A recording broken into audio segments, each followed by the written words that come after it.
ገበሬ ፍሬ ሲፈልግ እንደ ውለታ እየቆጠረ አይደለም ፍሬ የሚሰበስበው። እንዴት የተባረከ ነው እያለ አይደለም የሚሰበስበው። ለፍቼ ይባል እኔ ገበሬ ነኝ አለ እግዚአብሔር። አዎ ግንዱ ደግሞ ልጄ ነው አለ። እና እናንተ ደግሞ በግንዱ ላይ ያላችሁ ቅርንጫፎች ናችሁ አለ። አዎ ምን አይነት ነው ተብሎለታል ኢየሱስ። አብ ከሰማይ እንደዚህ ደስ ሊያሰኘኝ የሚችል አልነበረም፣ ወደፊትም አይኖርም፣ ጨርሻለሁ ደስታዬን አለ። እና ከግንዱ ጋር እግዚአብሔር ዲል አድርጎ ጨርሷል። መስቀል ላይ እየኖረ አይደለም የሚያኖረኝ፣ እየሞተ ነው የሚያኖረኝ። እዛ ድረስ እኔን ለማኖር ይሞታል።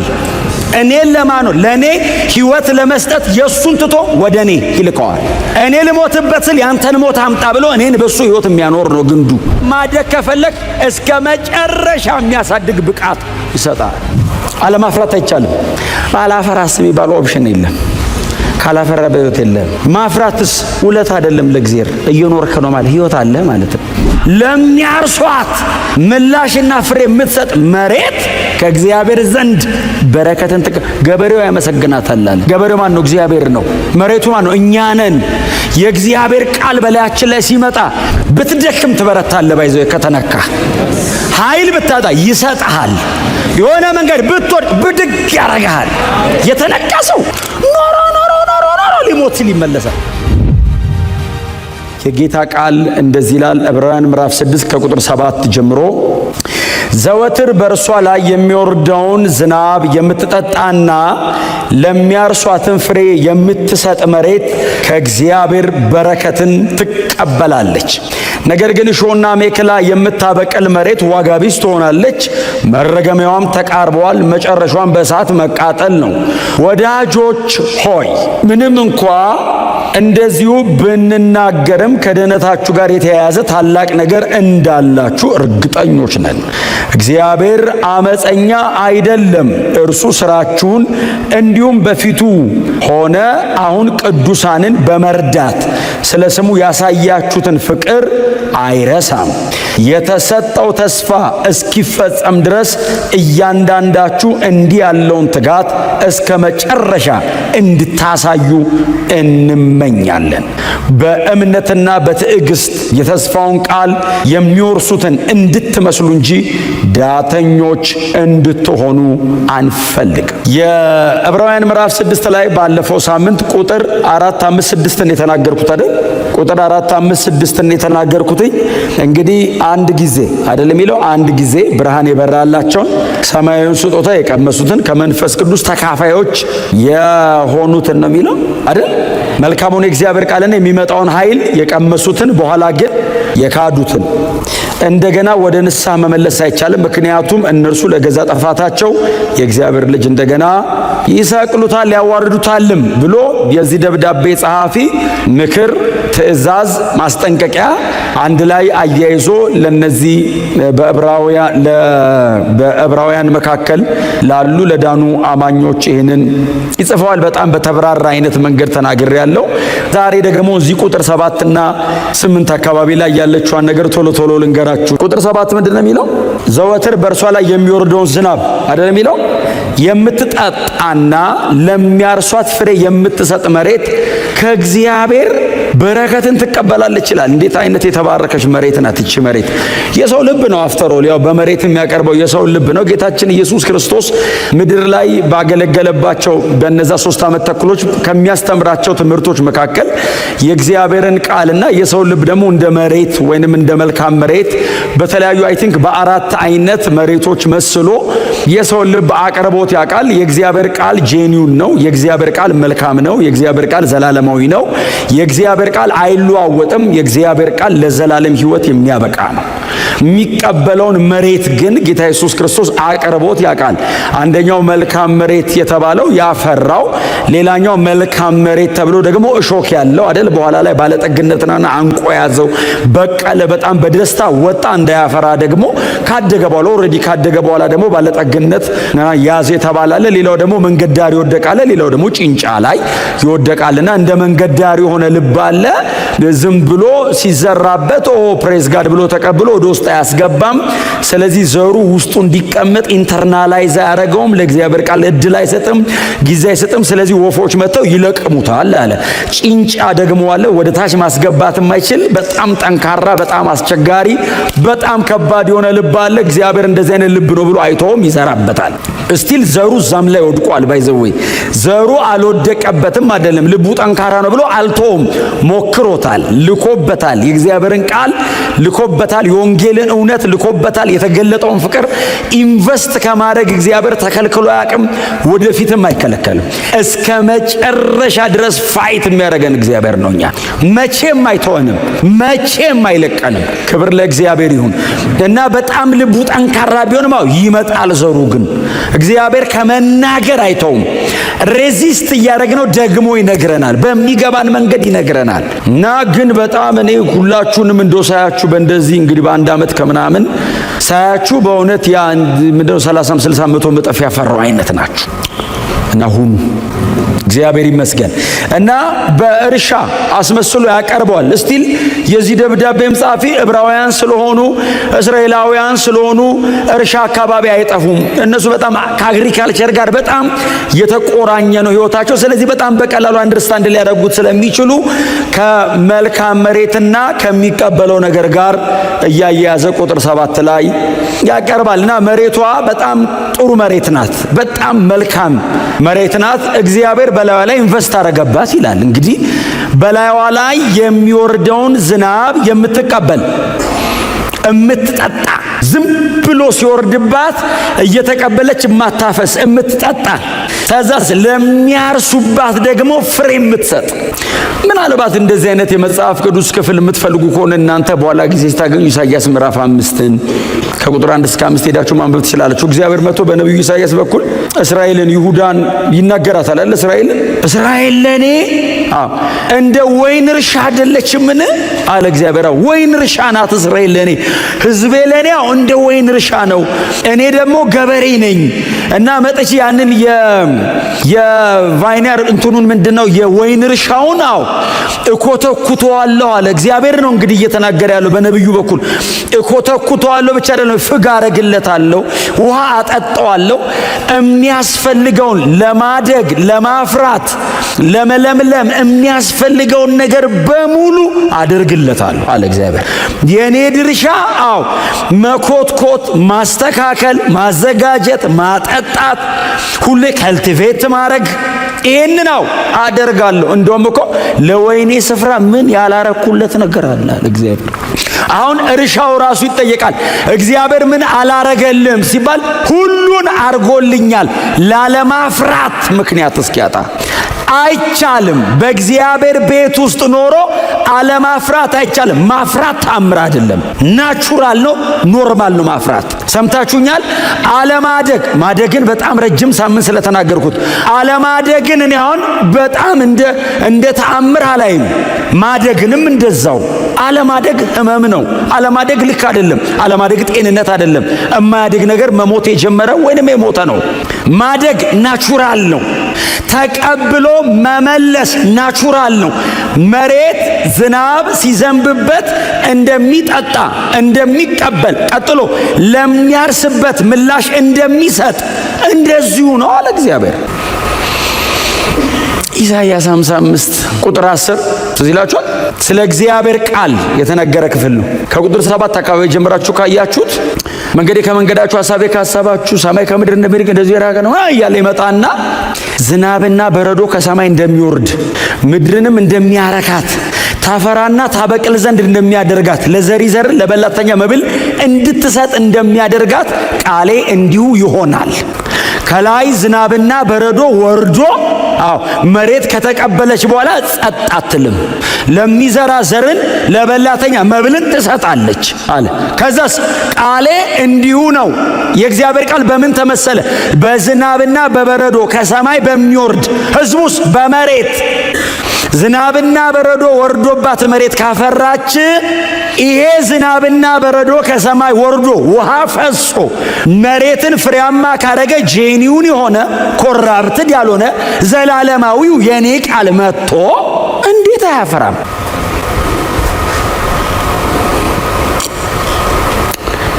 እግዚአብሔር ይመስገን።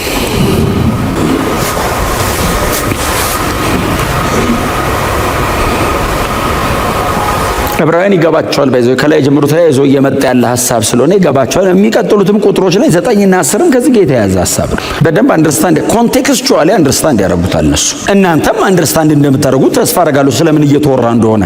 ምክንያቱም ከላይ እየተወራ ያለው የነበረን ነገር ስለመካድና ስለመተው ነው። ስለዚህ አሁንም ሬዚስት እንዳያደርጉ ደግሞ ሜታፎሪካሊ በሌላ መንገድ ደግሞ መጥቶ እያስረዳ ነው የሰውዬ። አሁንም ስቲል እያስረዳቸው ነው። የመጀመሪያው አልገባንም፣ ትንሽ ጠጣራ አለብን፣ ጠንከራ አለብን ሲሉ ናቹራሊ እስራኤል የምትታወቀው በእርሻ ነው። እርሻ ማያውቃል እናንተ ማል ይላቸዋል። የለም በእርሻ አይደል እንዳገር እስከ ዛሬ ድረስ በእርሻ በጣም እኮ ነው የሚታወቁት። ታዲያ አሁን ደግሞ በዚህ መንገድ ላስረዳችሁ። ጎናችሁ አርሶ ለእግዚአብሔር ቃል ምላሽ ስጥ በሉት። እግዚአብሔር ገበሬ ነው። እግዚአብሔር ገበሬ ነው። የእርሻ ባለቤት ነው። እግዚአብሔር ገበሬ ነው። ምናልባት ለእናንተ በጣም በቀላሉ እንዲገባችሁ ዮሐንስ 15 ሁልጊዜ የምናወራው የእግዚአብሔር ቃል ክፍል ነው። ዮሐንስ 15 እግዚአብሔር ገበሬ ነው። መጽሐፍ ቅዱስ ላይ እናንተ እርሻ ናችሁ ካለ እግዚአብሔር ገበሬ ነው። ስለዚህ እግዚአብሔር እኔ ገበሬ ነኝ አለ። ገበሬ ሁሌ ምንድነው? ፍሩት ኦሪየንትድ ነው። ገበሬ ፍሬ ፈላጊ ነው። ባይዘወይ ለፍቶ አላ ገበሬ ፍሬ ሲፈልግ ባይዘወይ እንደ ውለታ እየቆጠረ አይደለም ፍሬ የሚሰበስበው። እንዴት የተባረከ ነው እያለ አይደለም የሚሰበስበው። ለፍቼ ይባላል እና ባታፈራ ነው የሚጨነቀው። ስለዚህ ፍሩት ኦሪየንትድ ነው ገበሬ። እግዚአብሔር አብ ገበሬ ነው፣ ፍሬ ፈላጊ ነው። ህዝቡ መሃል ይመጣል። ለምን? የለፋውን ልፋት ያውቃል። ግንድ ደግሞ አለ። ግንዱ ደግሞ ኢየሱስ ነው። አሁን እንደ እግዚአብሔር ያለ ማንም የለም። በእውነት ነው የምላችሁ። ኢየሱስ ደግሞ ግንድ ነው። እኔ ገበሬ ነኝ አለ እግዚአብሔር። ግንዱ ደግሞ ልጄ ነው አለ። እና እናንተ ደግሞ በግንዱ ላይ ያላችሁ ቅርንጫፎች ናችሁ አለ። ስለዚህ እኔ እግዚአብሔር መጥቼ ልጄ ላይ ግንዱ ላይ አምጥቼ አጣብቂያችኋለሁ አለ። አይሁዳውያን ሲያነቡት ቀጥታ የበቀሉ ናቸው ግንዱ ላይ። እኛ አሕዛቦች ስናነበው ትራንስፕላንት ተደርገን ነው። ወይራው ነው ግንድ ላይ ተጣብቆ የወይን ያፈራው። እኔን ትራንስፕላንት ነው ያደረገኝ። አይሁዳዊስ በፍጥረቱ አይሁዳዊ ነው። የዘር ግንዱ ከኢየሱስ ጋር ይገጥማል። ላይኔጁ የዳዊት ልጆች ናቸው። እኔስ ሙልጭ ያልኩ ኢትዮጵያዊ ነኝ። አይሁዳዊ በአብሮን ያደገው እላዩ ላይ ነው የወጣው። የገዛ ወገኖቹ ተብለዋል። እኔስ ይሄን እንደውም እኔ ብዙ ጊዜ እኮ እናገራለሁ። ሜቶክና ኮይኖን ያያልኩ እኮ እናገራለሁ። እግዚአብሔር ወደ ምድረ በዳ ሄደ ነው አይደል? አሁን የሮሜው ትምህርት እኮ እግዚአብሔር ወደ ምድረ በዳ ሄደ። ምድረ በዳ ሄደና ወይራ መሃል ገባ እግዚአብሔር። ባለፈው እኛ እኮ እንትን የምድረ በዳ ነን። የበረሃ እንትን ነው እኮ ወይራ ሄዶ አርጎ ይዞ መጣ። እንደ ግራር ቀንጥሶ ይዞን መጣ። ከዛው የወይኑ ግንድ መስቀል ላይ ተሰቅሏል እና ጎኑ ተበስቷል በጦር ደሙ ይወረድና ትኩስ ነው እና ያንን ቀንጥሶ ያመጣውን የወይራ ቅርንጫፍ አምጥቶ እዚህ ትኩሱ ላይ እንደዚህ ያጣበቀው። ከዛ ግጥም አርጎ አሰረውና ትራንስፕላንት ያደረገው። ወይራው የወይን አፈራ። አለማፍራት አትችልም። መሬቱ በጣም ፈርታይል ነው። ግንዱ ኢየሱስ ነው። አሁን እግዚአብሔር ከመሬትም ከግንድም ጋር ጨርሷል። ግንዱ መስቀል ላይ ሞቶ አስደስቶ ጨርሷል። እግዚአብሔር አልቲሜትሊ ደስ ብሎ ጨርሷል በኢየሱስ። ምን አይነት ነው ተብሎለታል ኢየሱስ። አብ ከሰማይ እንደዚህ ደስ ሊያሰኘኝ የሚችል አልነበረም፣ ወደፊትም አይኖርም፣ ጨርሻለሁ ደስታዬን አለ እና ከግንዱ ጋር እግዚአብሔር ዲል አድርጎ ጨርሷል መስቀል ላይ። ከማጋ ነው ከዚህ በኋላ የሚያወራው? ከቅርንጫፍ ጋር። እግዚአብሔር አሁን ከኢየሱስ ጋር በምንም ጉዳይ አያወራም፣ ከኔ ጋር ነው የሚያወራው። አፈራ ወይ ነው የሚለኝ። ለምን? የግንዱን አቅም ያውቀዋል። እስኪሞት ነው ህይወት የሚሰጠኝ። እየኖረ አይደለም የሚያኖረኝ፣ እየሞተ ነው የሚያኖረኝ። እዛ ድረስ እኔን ለማኖር ይሞታል። እኔን ለማኖር ለኔ ህይወት ለመስጠት የሱን ትቶ ወደ እኔ ይልከዋል። እኔ ልሞትበት ስል ያንተን ሞት አምጣ ብሎ እኔን በሱ ህይወት የሚያኖር ነው ግንዱ። ግንዱ በዚህ መጠን የተገለጠ ነው። እስቲ አሜን በሏ። የክርስቶስ የመስቀል ሥራ ከአብ ቀኝ እስከ ሲኦል እኮ ነው የወረደው እኮ። በጣም ብትወጡ ከአብ ቀኝ በላይ አትወጡም። በጣም ከወረዳችሁ ከሲኦል በታች አትወርዱ። መሀል ነው የምንጫወተው። ፍቅሩ ጥግና ጥግ ነክቷል። እስቲ አሜን በሏ። እንዴ ከፍታ አይደል? በማቴማቲክስ እኮ ነው ጳውሎስ እኮ በመንፈሳዊ ቋንቋ እንዴት ያብራራው እና ማቲንክ ኤፌሶን ትንሽ የተማሩ ናቸውና በሂሳብ ከፍታው ስፋቱ፣ ርዝመቱ። ያው እኔ ሁሌ የሚገባኝ እሱ ኤፌሶን 3 ሁሌ የሚገባኝ በአራት ወንጌላት ከፍታው ዮሐንስ ወንጌል ነው፣ ዝቅታው ማርቆስ ወንጌል ነው፣ ርዝመቱ ማቴዎስ ወንጌል ነው፣ ስፋቱ ሉቃስ ወንጌል። ከፍታው ዮሐንስ ወንጌል ነው አይደል? ከሰማይ ወደ ምድር አይደል ዮሐንስ ወንጌል አይደል? በመጀመሪያ ቃልም እግዚአብሔር ነበረ። ትራንሴንደንት፣ የማይደረስበት ምጡቅ የዘላለም አምላክ፣ ማንም ሊደርስበት አይችልም። አይ ቲንክ ግሪካውያን ናቸው የሚጠቀመውን። በጣም ክላሲካል ግሪክ ነው። ኖርማሊ ኮይኔ አይነት አይደለም። በጣም ክላሲካል ነው። ስለዚህ ሰማይ ያስነካዋል ሲጀምር እና ማንም ሊደርስበት አይችልም። እንደ ንስር ነው ወደ ላይ፣ በጣም ሩቅ ነው ሲሉት ቃልም ስጋ ሆነ አይደለም የሚለው።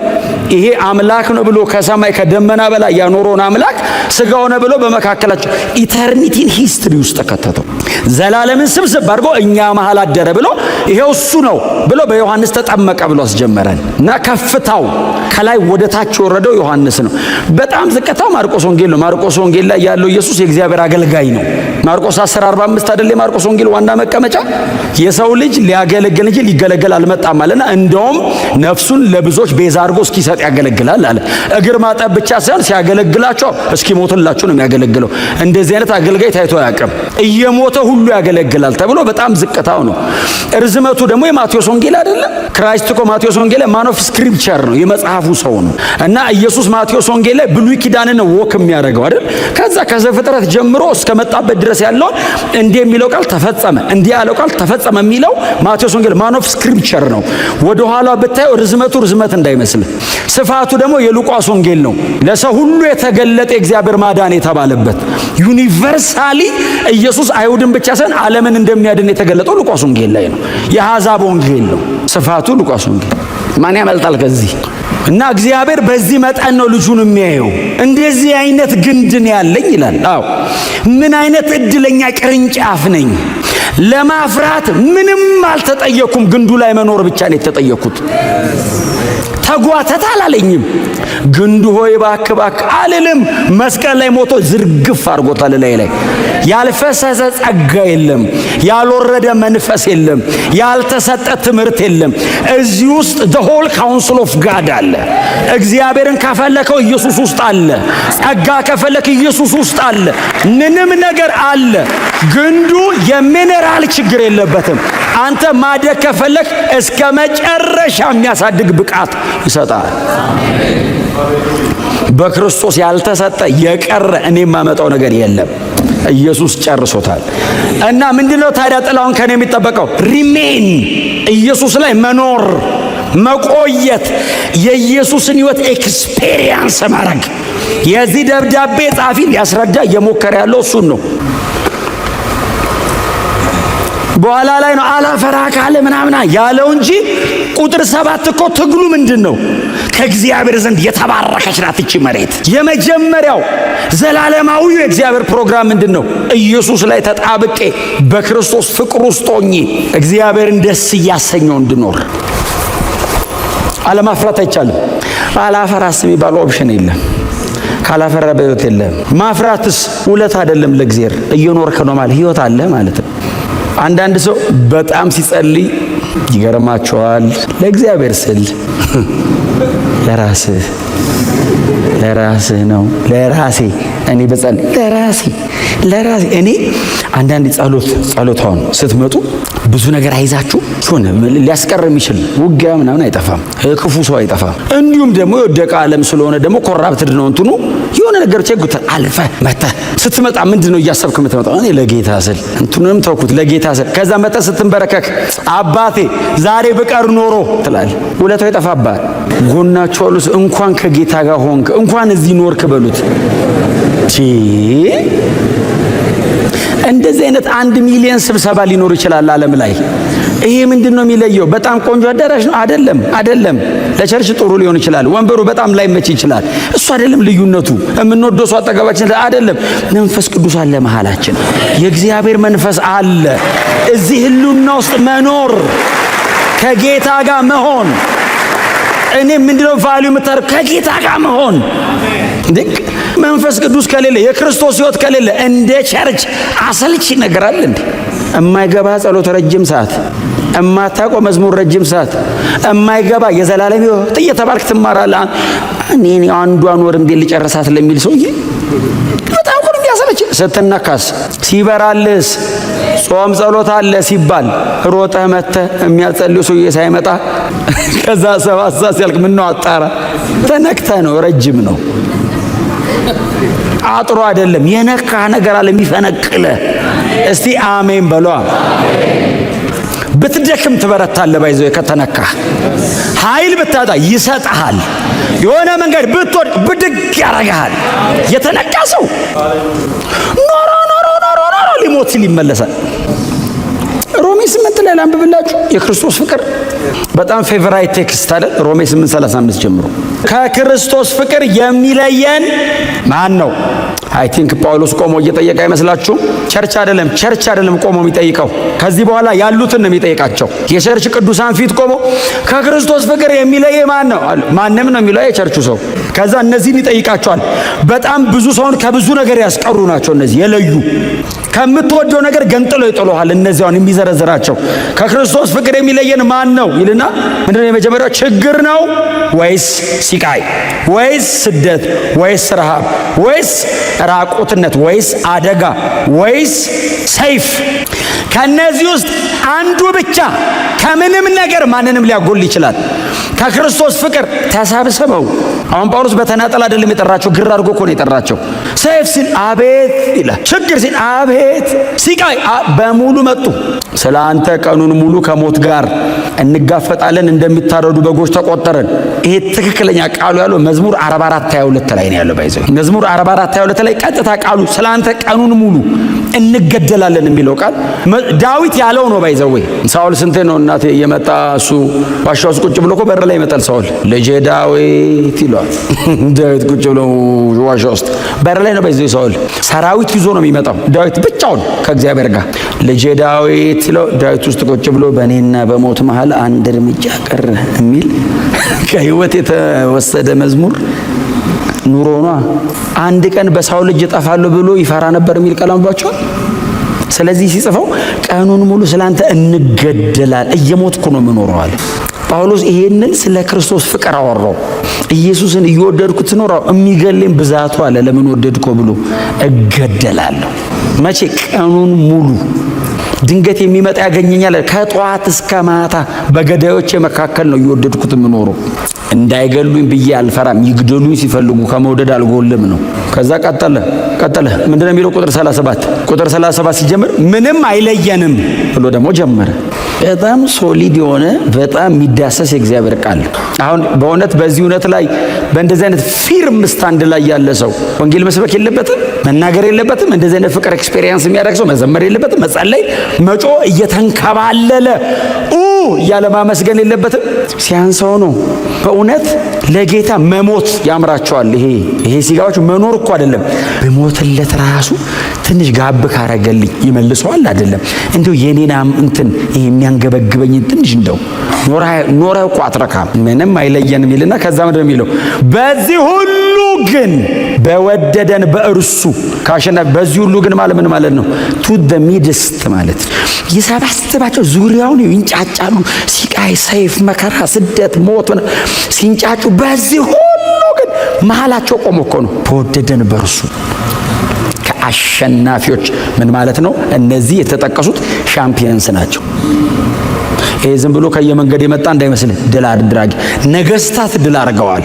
ሂሮስ የተባሉ ሰዎችን አንበርክከው ብትንትናቸውን አውጥተው ያውቃሉ። አሸናፊዎች ናቸው። ከአሸናፊዎች እንበልጣለን። ቁጥር 38 ደግሞ ይዘረዝራል። ደግሞ ቁጥር 38 ደግሞ ሌላ ነው። ይኸውላችሁ ሞት፣ ከዛስ ህይወት። አሁን ሞት እኔ አላውቅም፣ ጳውሎስ ግን ያውቃል። ሞቶ ነበር ይላሉ። ተነስቶ ነው ሲሞትም የሄደው እዛ 3ኛ ሰማይ ነው ደርሼ መጣሁ ያለው። ስለዚህ ሞትም ቢሆን እዛው ያደረሰኛል እንጂ አይለየኝም ነው።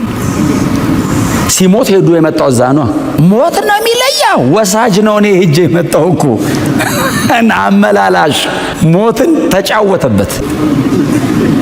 ሞት ላይ ቀለደበት። በእውነት እንደ ጳውሎስ እኮ ሞት ላይ የተጫወተ የለም። ለምን መሰለ? ሞት ላይ የሚጫወተው ኢየሱስ በሞቱ ሞትን ድል እንዳደረገው ገባው።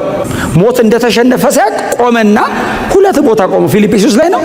ብሄድ ከጌታ ጋር ብሆን ለኔ፣ ብኖር ከእናንተ ጋር ለእናንተ። ሞት ላይ ቆሞ ሁለት ነገር ያወራ ብቸኛ ሰው። ሞትን ተጫወተበት። ብሄድ ሲለው ልውሰድ ሲለው ብኖር የክርስቶስ ፍቅር ነው እንዲህ ማድረግ የሚችለው። እስቲ አሜን በሏ። ኢየሱስን ከወደድከው ነው እንደዚህ አይነት ኑሮ የምትኖረው። የክርስቶስ ፍቅር ብቻ በዚህ አይነት ሴኩሪቲ በእንደዚህ አይነት ጥበቃ ውስጥ ያኖርሃል። ሞትን ለጥቅም መቀየር የሚችል የክርስቶስ የመስቀል ስራ ብቻ ነው። መከራና ሲቃይ አይደለም፣ ሞት ራሱ አገልጋይ ይሆናል። በጣም ብዙ ሰው ደንግጦ የሚፈራው ነገር ጳውሎስ መጠቀሜ ሞት ነው አለና ከዛስ ህይወት የሚለው የዚህ ዓለም ላይ ያለው ዌልዝ ነው። ባይዘው በጣም ሰው የሚጓጓው ነገር እሱ ቢኖር ሊለየ ይችላል አይችልም። የዚህ የመከራ ጥልቀት ብቻ ሳይሆን የከፍታም ጫፍ ህይወት ነው። መላእክት የሚያውቃል እዚህ ውስጥ ከእውቀት በዘለለ የምታውቋላችሁ ነክታችሁ አይታችሁ ደሳችሁ ሰላም ብሏችሁ። ጳውሎስ ያውቃል። ብዙ ጊዜ ታስሮ ይመጣሉ፣ የሆነ ነገር ያደርጋሉ፣ አይኑን ይከድኑበታል ምናምን መላእክት ነው ይልና ከዛስ አጋንንት ነው ይላል። አጋንንትም እኛ ገጽጸን ነው የምናውቀው። በአካል የሚያውቃል አጋንንት ናቸው ይላል። አሁን የእግዚአብሔር ቅዱሳን መላእክትን ይጠራና ከዛስ የጨለማውን ዓለም ደግሞ ይጠራዋል። ርቀቱን ይዩት እስቲ፣ ርቀቱን የሁለት ኪንግደም ጉዳይ እኮ ነው የሚጠራው። መልአክ ይልና ቅዱስ፣ ከዛ አጋንንት ይልና ርኩስ። በዚህ ሁሉ ኤክስትሪም መካከል ከክርስቶስ ፍቅር አልወጣም ይላል።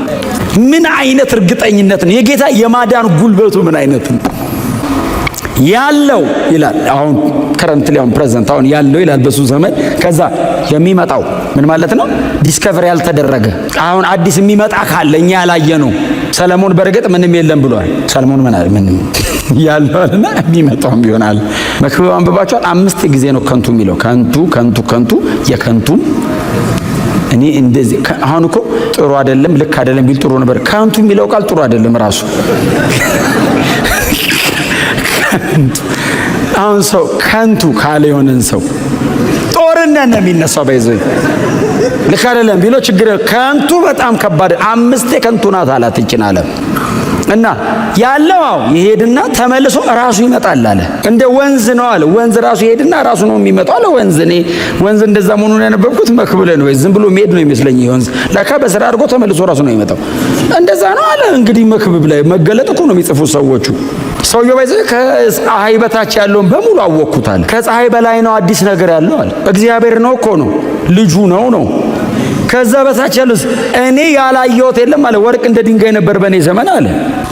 እርካታ ሊገኝባቸው የሚችላቸው ነገሮች በሙሉ ቱ ዘ ማክሲመም ሄጄ ፈለኩበት አለ። የለውም አለ ምንም ባዶ ስትደርስበት ድካም እና እንደውም ጎበዝ ከሆንክ እስክታረጅ በጉብዝና ወራት ፈጣሪ ብታስብ ይሻላል። ለምን እኔ አለ ደከምኩ አለ ፈለኩ አለ። የፈለኩ ደግሞ ዝም ብዬ እንዳይመስል አለ እግዚአብሔር በሰጠኝ ጥበብ ነው የፈለኩት አለ። ኢቭን እኮ ሰውየው እኮ የፈለገው በጣም ጎበዝ ሆኖ አይደለም፣ በተቀበለ ዊዝደም ነው እግዚአብሔር ጥበበኛ ያደርገው። በዚህ ጥበብ አለ ሞከርኩ አለ። በመጽሐፈ ምሳሌ ዱና አንብቡት ሰው ምን አይነት እንደሆነ ሰውየው። አሁን ሰለሞን የማያውቀው ጉድ አለ እንደ መጽሐፈ ምሳሌ ጎበዝ ያውቃል፣ ጠቢብ ያውቃል፣ በጣም ሰነፍ ያውቃል። ስለ ሰነፍ እኮ እንደ መጽሐፍ አይደል ሰነፍ ባልጋው ላይ በር በእንትኑ ላይ እንደሚሄድ ነው ይላል። ሰነፍ ባልጋው ላይ ወዲህ ይላል አለ። በር እንዲህ አይደል የሚለው ልክ እንደ በር እንትን ሰነፍ አልጋ ላይ እንደዛ ነው የሚንቀሳቀሰው አለ።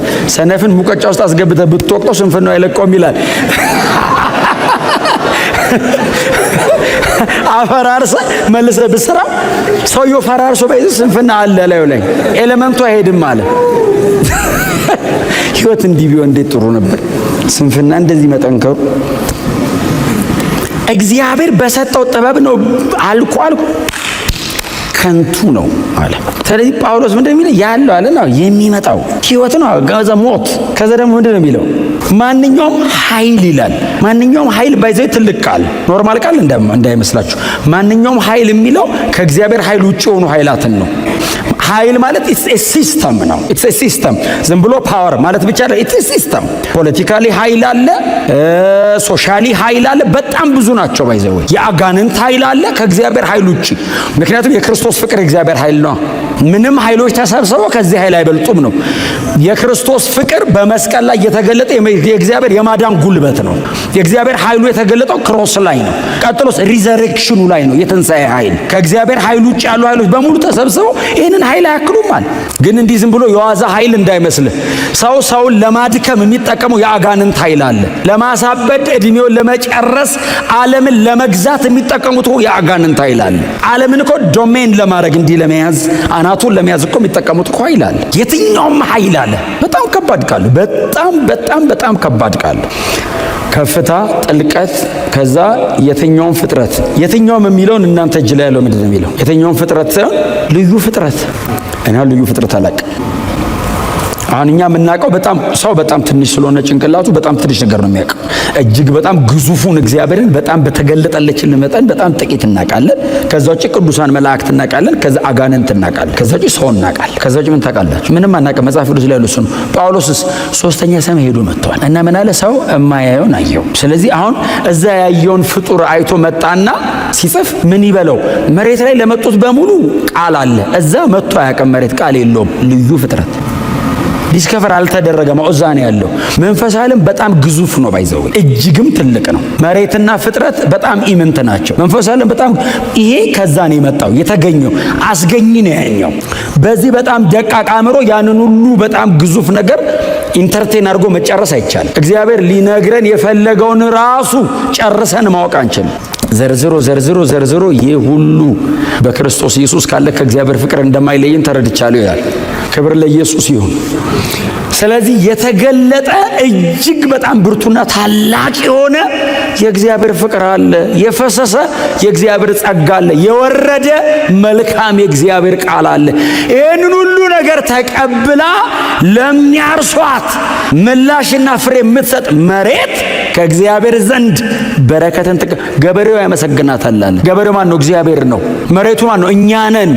የእግዚአብሔር ቃል በላያችን ላይ ሲመጣ እግዚአብሔር እንደዚህ በዝማሬ በጸሎቱ ጸጋ ሲያፈስልን ተቀብለን ተመስገን ብለን ሪጆይስ አድርገን ወጥተን ስንኖርበት እግዚአብሔር ይባርካል።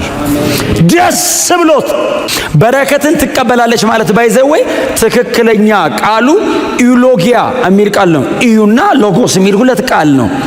ጉድ ወርድስ ማለት ነው። እግዚአብሔር ይባርካል በቃሉ።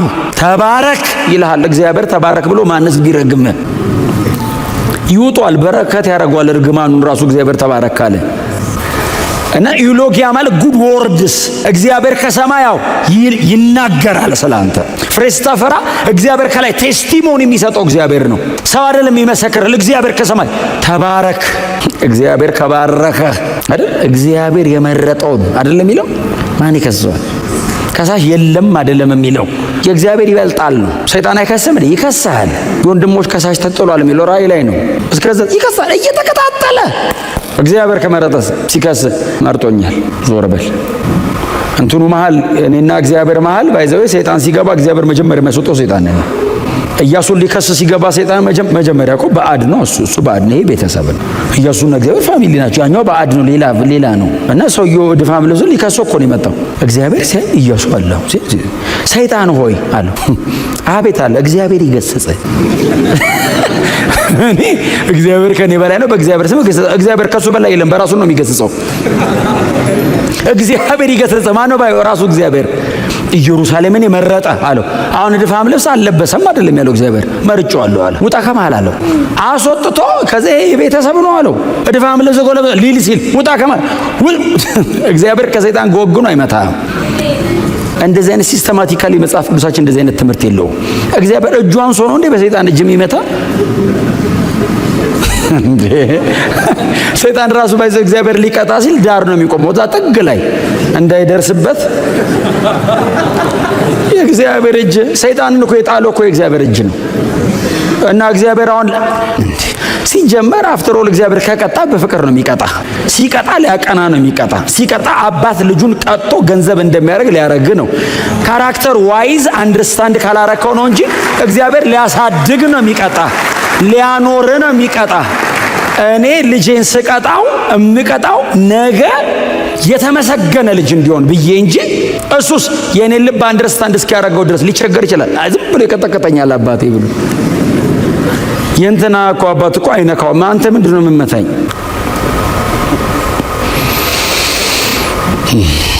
ደህና ሰው እንድትሆን አይደለም የምትሉት? ኦኬ ለካ ልጅ አይቀጣም አሉኝ አንዳንድ ሰዎች። አይቀጣም በምክር ብቻ እንደማይሆን እኔ ምስክር ነኝ። በምክር ብቻ ልጅ አይስተካከል፣ መቀጣት አለበት፣ ግዴታ ነው። ልጅን በሚሄድበት መንገድ መራው እና እሱስ እንዲህም ነው የሚሄደው። ልጅ ዳዴ ደስ ሳይል አይቀርም። በዚህ ጋር ነው ጀምሮ መንገድ የሚወስደው ነገር ብዛት። ስታሰምርለት ታው ልክ አይደለም ስትለው ነው ይላል። እግዚአብሔር እንደሱ ነው። ልጆች ነና እድሜያችን ነው ትልቅ እንጂ እኮ በእግዚአብሔር እጅ ላይ እኮ ልጅ ነው ሁሉም። እግዚአብሔር ፊት ትልቅ ሰው የለም። የዘላለም አምላክ ፊት የ70 ዓመት ሰው ምንድን ነው? ዘላለም ላይ 70 እኮ ነጥብ ራሱ አይደለም። እና እስቲል ልጅ ነህ። ስትሞት እኮ አርጅቶ መጣ እድሜ ጠግቦ ሞተ የሚለው ባይ ሰውየው ሲጽፍ ነው። እግዚአብሔር ሲያይ ወዲያው ነው የመጣው ነው የሚል እድሜ ጠግቦ የሚለው የጻፈው ሰውዬ ነው። ባይዘ ከሌላው አነጻጽሮ ሌላው በ70 ምናምን ሄዶ 120 የሶሉን የኖረው ብሎ የሚጽፍለት እግዚአብሔር የዘላለም አምላክ ነው። የጠራ ራሱ ለዘላለም ነው። እስቲ አሜን በሏ። ስለዚህ እግዚአብሔር የሚቀጣን ሊያሳድገን ነው። የሚቀጣን ሊያስተካክለን ነው። የሚቀጣን በፍቅር ነው። በፍቅር ስሙ ለዘላለም የተመሰገነ ይሁን። ስለዚህ መለወጥ አለብን፣ ማድረግ አለብን። በዚህ በክርስቶስ ፍቅር መኖር። ይህንን ኤክስፔሪየንስ አድርጉ ባካችሁ። በእውነት እባካችሁ ልለምናችሁ፣ ዛሬ ፕሮግራም ተካፈላችሁ እንዳትሄዱ። እድሜያችሁን ሁሉ ፕሮግራም እየተካፈላችሁ እንዳጨርሱ። ከጌታ ጋር መኖር፣ ከኢየሱስ ጋር ፐርሰኑን አንደርስታንድ ማድረግ። አብሬው ነው የምኖረው ከኢየሱስ ጋር። አብራችሁ ከምትወዱት ሰው ጋር ስትኖሩ እንዴት ነው ደስ የሚላችሁ? ከኢየሱስ ጋር መኖር፣ ከጌታ ጋር መኖርን መለማመድ አለብን። እንደ ክርስቲያን አብረው ስትኖር እንዴት እንደሚደሰት ልቡ ሲገባ እንዴት እንደሚደሰት የሰጠህን ነገር ቫልዩ ስታረግለት። ክብር ለኢየሱስ ይሁንለት። እንደ ኢየሱስ የሚወደን ማንም የለም። እርሱ እስኪሞትልኝ ድረስ ይወደኛል።